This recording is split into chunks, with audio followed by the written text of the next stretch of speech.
복음에 합당한 생활입니다. 인생을 오랜 시간 살아온 분들의 얘기를 들어보면 이런 얘기를 하죠. 인생 별것 아니다, 그런 얘기를 합니다. 그리고 또 어떤 분들은 금방 지나간다, 그런 얘기를 합니다. 이건 사람에 따라 다른 것 같아요. 어떤 분들은 시간이 금방 지나가는 분들이 있는가 하면, 또 어떤 분들은 시간이 너무 안 간다, 이런 분들도 있어요. 그건 그 사람의 성품이라든가 하는 일이라든가 또 분주함의 차이 때문이기도 하지요. 그렇지만 대체적으로 오랜 시간을 살아온 분들의 얘기처럼 우리 인생이 별것 아니고 금방 지나가 버릴, 우리 지금 세대는 잘 이해 못하겠지만은 성경에 보면은 배틀의 북처럼 빠르다 그랬습니다. 지금 예로 들어도 잘 못 알아듣는 분들이 많은 때가 되었죠. 솔로몬식으로 우리가 이해를 해보면 전도서 1장 2절 4절에 이렇게 기록합니다. 우리가 함께 읽어볼까요? 전도자가 가로되 헛되고 헛되며 헛되고 헛되니 모든 것이 헛되도다. 사람이 해 아래에서 수고하는 모든 수고가 자기에게 무엇이 유익한고 한 세대는 가고 한 세대는 오되 땅은 영원히 있도다. 아멘. 헛되다는 것입니다. 아마도 인류 역사 가운데 우리가 미스터 에브리띵을 찾으라고 하면 아마도 솔로몬 한 사람 들지 않을까. 그런 정도로 모든 것을 다 가진 사람이에요. 부귀 영화 명예 권세 다 가진 사람이지만 그 솔로몬이 노년에 이르러서 고백하기를 사람 사는 거 참 헛되더라, 헛되더라, 금방 지나가더라. 물론 전도서 12장 13절에 우리 하나님을 경외하고 또 그 명령을 지키는 것이 사람의 본분이라고 고백을 하면서 어떻게 살아야 할 우리들에게 교훈적인 말씀도 해주었지만 우리 인생은 허무한 것이 사실입니다. 계절적으로 그렇고 지금 추수를 다 마치고 들은 얼마나 황량한지요. 그리고 또 이제 연말이 다가오니까 연말이 다가오는 게 아니라 지금이 이미 연말이죠.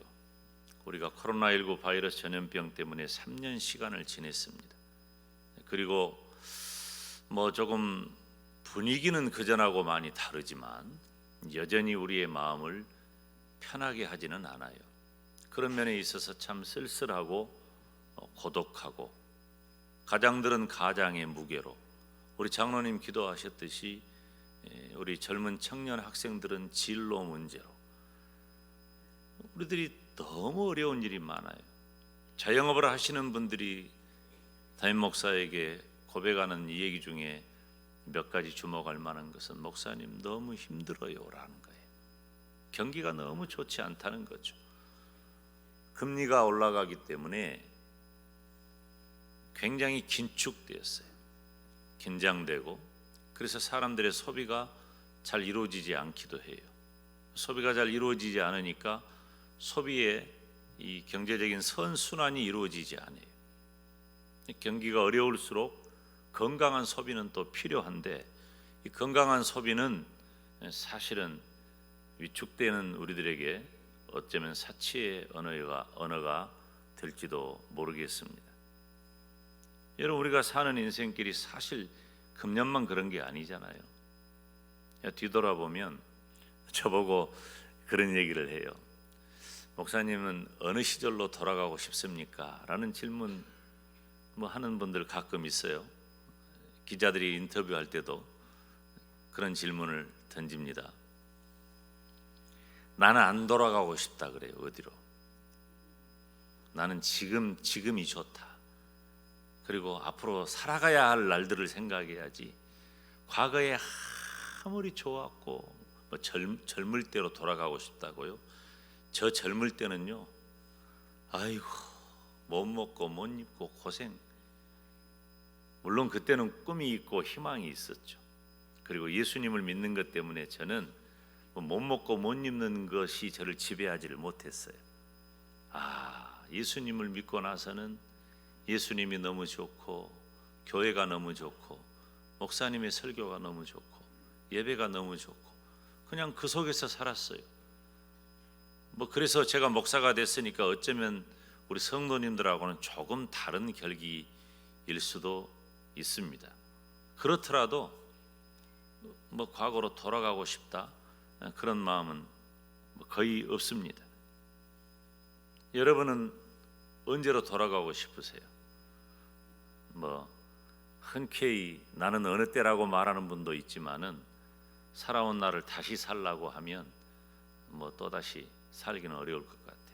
나는 참 요즘 노래하는 가수들 중에 14살짜리 김다연이라는 아이가 있는데, 그 아이가 노래를 부르는 그 가사의 내용들을 보면은 인생을 다 산 사람 이 부를 만한 노래를 부르는데 어쩌면 그렇게 지 얘기처럼 노래를 부르는지 참 요망하기도 하고, 어떻게 보면 대단하기도 하고 하는 그런 마음을 가져요. 그 가사의 내용들이 면면이 우리 대중가요들이 그러잖아요. 우리 흘러간 옛 노래들이, 어른들이 부르던 그런 노래들. 그런데 그 이야기들이 다 고생하던 이야기, 힘든 이야기, 특별히 우리나라 사람들이 서구 사람들하고 조금 다른 정서가 있는데 그게 바로 한이라고 하는 거예요. 이걸 뭐라고 다른 어떤 단어로 번역하기가 쉽지 않아요. 그래서 우리 한국 사람들의 시상이 이 외국 언어로 번역돼 가지고 히트하기가 쉽지 않아요. 그래서 아예 외국에서는 우리말을 그 나라 자국 언어로 번역해 가지고 부르는 것이 아니라 아예 한국말을 배워 가지고 한국말로 이해하려는 것이 요즘은 전 세계적으로 바로 우리 대한민국 언어, 이 K-컬처 이런 문화에 접하려고 오히려 더 우리나라 속으로 들어오려고 하지, 우리 민족의 그 정서인 한이라고 하는 것을 이해하지 못한단 말이에요.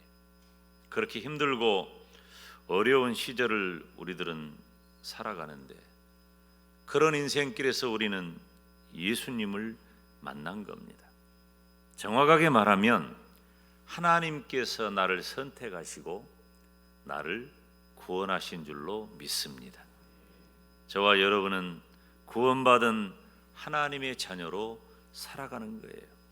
너무나도 초보적이고 잘 알려진 그런 말씀이지만은 요한복음 1장 12절 말씀을 보면 영접하는 자, 곧 그 이름을 믿는 자들에게는 하나님의 자녀가 되는 권세를 주셨습니다. 저와 여러분이 그 하나님의 자녀가 되는 권세를 가졌단 말이에요. 하나님의 자녀된 저와 여러분은 어떻게 살아야 할까요? 우리는 좀 달라야 하지 않겠어요? 그래서 예전에 고단하고 또 수고롭고 허무한 그런 우리의 인생길에서 이제 예수님을 믿고 구원받은 저와 여러분은 하루하루 하나님의 기쁨, 하나님의 영광을 위해서 살아야 할 책임이 생겼다는 것입니다. 하나님의 자녀된 저와 여러분이기 때문에 이제 우리가 다르게 살아야 할 사람이 되었다는 것이죠. 소요리 문답 1번을 보면 사람의 제1되는 목적이 뭐냐고 묻는데, 그 답을 사람의 제1되는 목적은 하나님을 영화롭게 하고 영원토록 그를 즐거워하는 것이다. 저는 이 말이 무슨 말인지도 모르고 고백한 사람이에요. 고등학교 1학년 때 너 왜 사냐? 1년 선배가 교회 예배당 장의자 오후에 물어볼 때 너 왜 사냐? 그렇게 물어볼 때 제가 하나님을 영화롭게 하고 영원토록 그를 즐거워하기 위해 산다 그랬어요.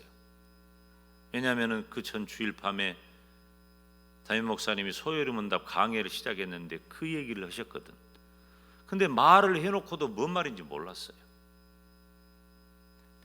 제 인생의 중요한 순간순간마다 저는 그 대답을 했는데, 정작 지금 이 상황이 되어서도 그 대답에 내가 온전한 내 마음을 실었는가 라고 말하면 정직하게 말하면 그러지는 못해요. 사실은 지금도 그 답을 완전히 찾았다고 말하기는 쉽지 않아요. 제가 지난 주간에도 그런 고백을 했어요.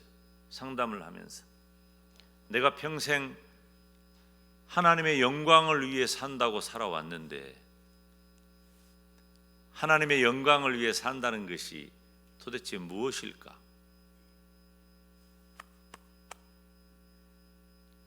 김 목사, 나 자신에게 내가 하나님의 영광을 위해 산다는 게 무엇일까? 목사도 이렇게 정리가 안 되고 힘든데 여러분들은 하나님의 영광을 위해 산다는 말이, 여러분, 우리가 하나님의 영광을 위해 산다는 말 자체가 사실은 언어적으로 바른 말이 아니에요. 하나님은 이미 영광 중에 계셔서 우리가 그 하나님의 영광을 위해 산다는 것 자체가 무의미해요. 하나님은 이미 영광 중에 계셔요. 그런데 우리가 하나님의 영광을 위해 산다는 그 표현은 내가 하나님의 뜻을 따라 하나님의 기쁨, 하나님의 영광, 즉 우리 하나님의 의도를 따라 사느냐라는 것이죠. 굉장히 중요한 질문이지만 우리는 그 답을 쉽게 내지 못합니다. 근데 저는 그냥 그렇게 선언하고 하나님의 영광을 위해 산다고 선언하고 평생 살아온 거예요. 지금도 저는 하나님의 영광을 위해서 어떻게 사느냐라고 하는 문제를 매우 진지하게 고민합니다. 생각합니다. 물론 저 자신의 답은 있어요. 내가 어떻게 사는 것이 하나님의 영광을 위한 것이다 라는 답은 저에게 있습니다. 사랑하는 여러분, 한 해가 참 빠르게 지나갔다고 하는 분들도 있습니다. 2022년 우리가 코로나 바이러스 전염병이 세계를 강타하고 꼼짝하지 못한 지 2년이 지나고 금년 한 해를 맞이했어요. 그때는 좀 우리 마음이 다르고 소망이 있었습니다. 이제 모든 것이 회복되리라. 그래서 우리 교회 2022년 표어도 모든 일을 회복하는 교회, 다 한번 회복해보자. 특별히 회복의 중심에 예배를 회복하자. 저는 저와 여러분은 이제 새로운 삶의 체계 아래 있는 사람들이기 때문에 예배가 회복되는 것이 모든 회복의 시작이라고 저는 확신해요. 예배에 성공한 사람은 그 인생이 성공하게 될 줄로 믿습니다. 이건 제가 가진 불변의 확신이에요. 예배가 중요한 거예요. 공적 예배도 중요하고 개인적인 예배도 중요한 것이죠. 그동안 우리는 2022년을 지내면서 제한되었던 모든 것들이, 특별히 예배와 성도의 교제, 그리고 무엇보다도 중요한 전도, 어느 정도 회복의 과정을 보게 되었습니다. 이제 우리 교회도 후반기 들어서는 새 가족들이 한두 분 이렇게 등록을 하시잖아요. 이런 일이 지난 2년 반 동안은 거의 없었단 말이에요. 제가 새해 달력을 만드는데 이제 우리 교회는 그동안 우리가 찍었던 사진들을 가지고 새해 달력을 이렇게 준비하잖아요. 그런데 예배 상황을 이렇게 찍은 사진을 보니까 이렇게 의자에 2명씩 이렇게 앉아서 예배드리던 그 사진이 올라와 있는 거예요. 저보고 아이, 보기 싫다. 보기 싫어. 우리가 이렇게 예배드렸냐? 우리가 이렇게 예배드렸냐? 내 마음이 편치가 않는 거예요. 우리가 이렇게 예배드렸냐? 지금 이 정도만 예배드리는 사진이어도 이거 괜찮아요. 이 정도만 예배드리는 사진이어도. 그리고 여러분 의자에 앉아 있으니까 그러지 일어서면 또 분위기가 또 달라요. 좀 마음이 좀 평안이 와. 근데 지난 시간 동안 우리들이 얼마나 힘든 일들이 예배 중에도 많았습니까? 그렇지만은 여전히 코로나19 바이러스 전염병은 우리 개인과 공동체를 위협하고 있는 것이 사실입니다. 금년 한 해를 마감하면서 2023년 새해를 맞이하는 저와 여러분에게 중요한 것은 무엇일까? 오늘 본문 27절에 있는 말씀을 발췌했어요. 오직 너희는 그리스도 복음에 합당하게 생활하라. 한번 읽어볼까요? 시작. 오직 너희는 그리스도 복음에 합당하게 생활하라. 아멘. 오직 너희는 그리스도 복음에 합당하게 생활하라. 어떻게 하라는 말인가? 첫째, 복음을 전하는 성도가 되라는 것입니다. 로마서 10장 15절 말씀을 보면 보내심을 받지 아니하였으면 어찌 전파하리요? 기록된 바 아름답도다 좋은 소식을 전하는 자들의 발이여 함과 같으니라. 아멘. 이제 우리 교회는 이제 돌아오는 토요일에 연말당회를 갖고 연말당회를 통해서 목회 계획과 주요 일정을 논의하고 또 확정하겠지만 이제 내년 전반기 미리 말씀을 드리면 내년 전반기의 중요한 단어는 바로 복음이고 전도예요. 복음을 먼저 가진 우리가 그 복음의 전달자가 되어야 합니다. 오늘 새벽에도 우리 이재인 목사님 말씀 전하실 때 전도에 대한 말씀을 전하셨어요. 복음을 전해야 한다. 예수 그리스도의 복음을 전하는 것은 가장 복된 일이에요. 왜냐하면 예수님께서 이 땅에 오셔서 하신 일이 바로 그 일이고 교회와 성도의 사명의 초점은 어디에 있느냐? 예수님이라면 하셨을 그 일을 하는 것이 바로 교회와 성도의 초점이라는 거예요. 교회가 세워진 이유가 무엇입니까? 교회가 세워진 이유는 다른 데 있는 것 아니에요. 교회가 세워진 이유는 예수 그리스도의 복음을 전하기 위해, 즉 예수님이라면 하셨을 그 일, 복음 전하는 일을 하기 위해 교회가 세워진 것이고 성도의 삶 또한 우리 주님이라면 하셨을 일을 감당하기 위해 지금 우리가 천국에 있지 아니하고 이 땅에 있는 겁니다. 여러분, 천국이 좋아요? 이 땅이 좋아요? 예수님 안 믿는 사람은 이렇게 대답합니다. 개똥밭에 굴러도 그러지요? 예수님 안 믿는 분들은 그래요. 근데 저는요, 저는 천국이 성경에 표현된 그런 방식으로 우리가 천국을 우리가 어느 정도 그리고 이해하는데 이건 적합하지 않아요.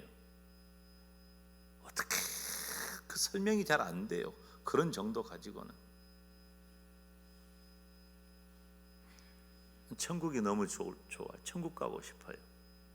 그런데 천국 가고 싶지만 여러분도 다 천국 가고 싶죠? 그런데 하나님께서 여러분 생명은 하나님에게 있는 거예요.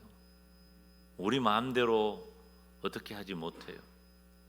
요즘 그 인터넷이라든지 SNS라든지 이런 말 들리면 좀 긴장하고 빨리 그 사람을 돌봐야 된다는 말이 있어요. 한강 물의 온도가 몇 도냐?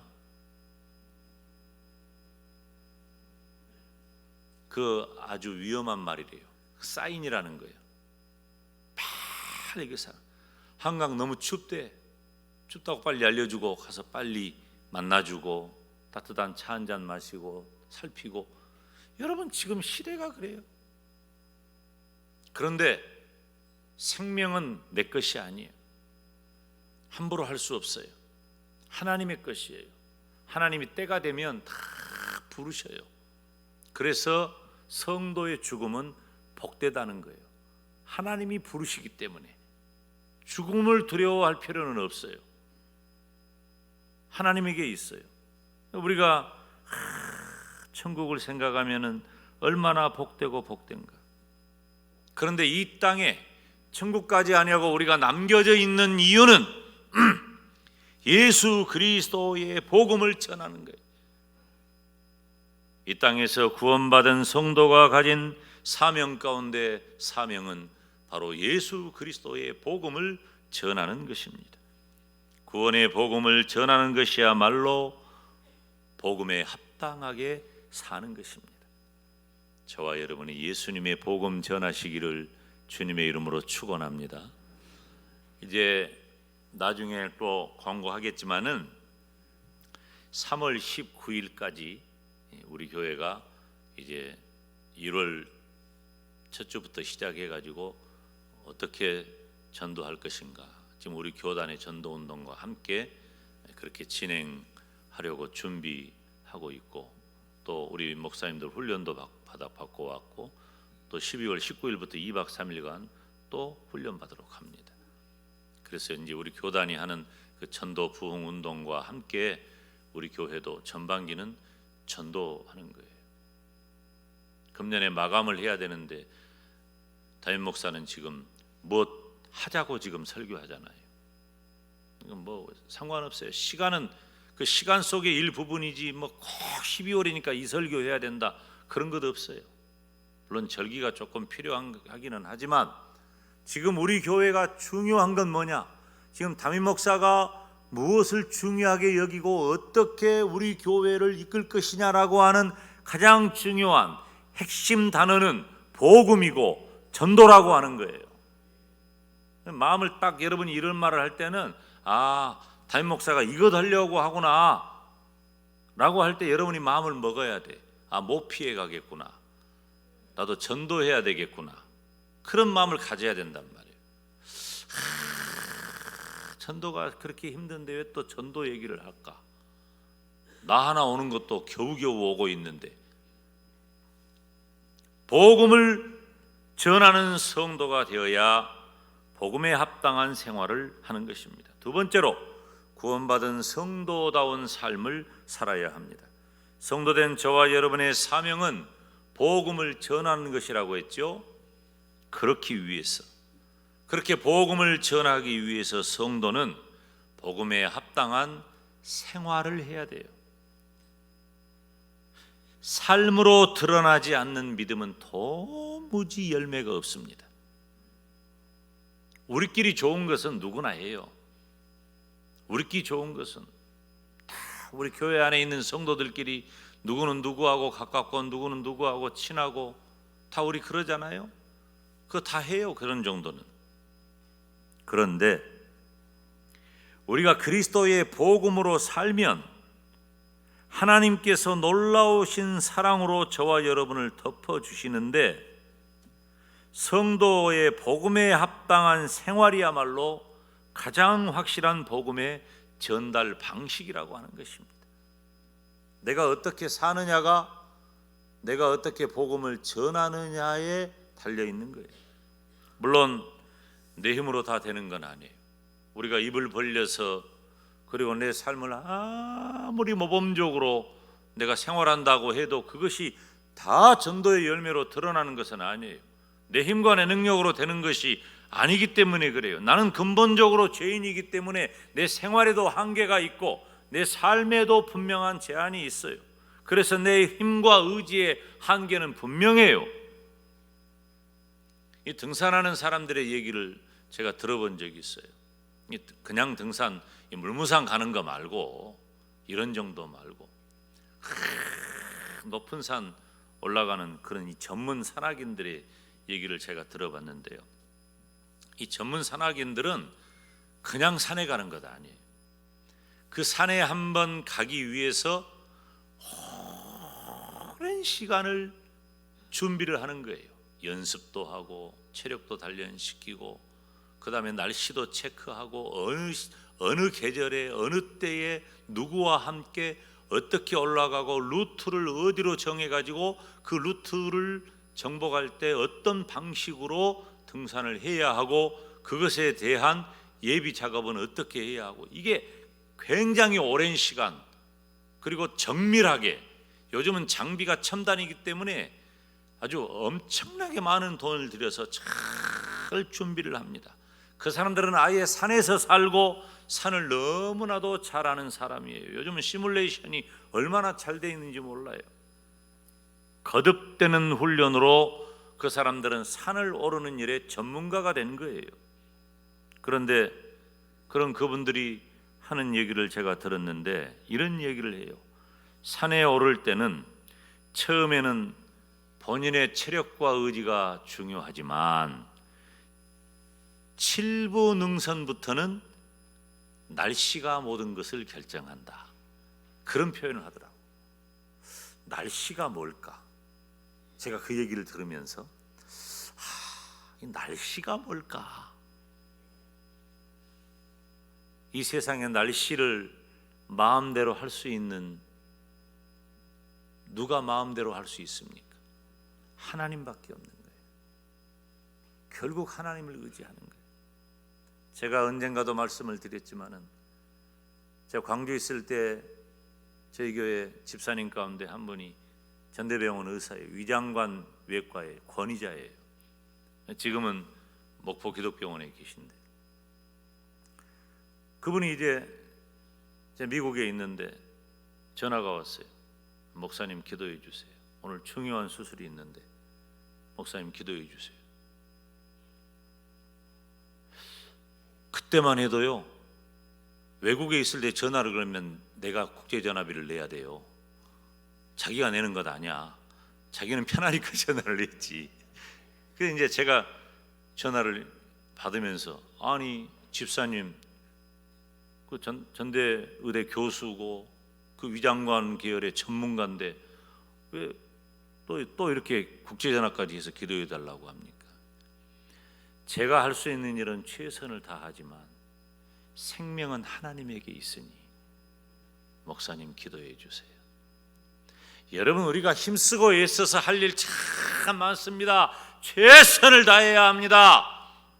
그렇지만 내 힘으로 안 되는 일이 있어요. 우리가 아무리 복음에 합당한 생활, 거룩하고 복된 삶을 살기 위해서 힘쓰고 애를 쓴다 할지라도 우리 힘으로 다 안 되는 게 있어요. 우리가 복음을 전하지만 구원의 역사는 하나님께서 하시는 줄로 믿습니다.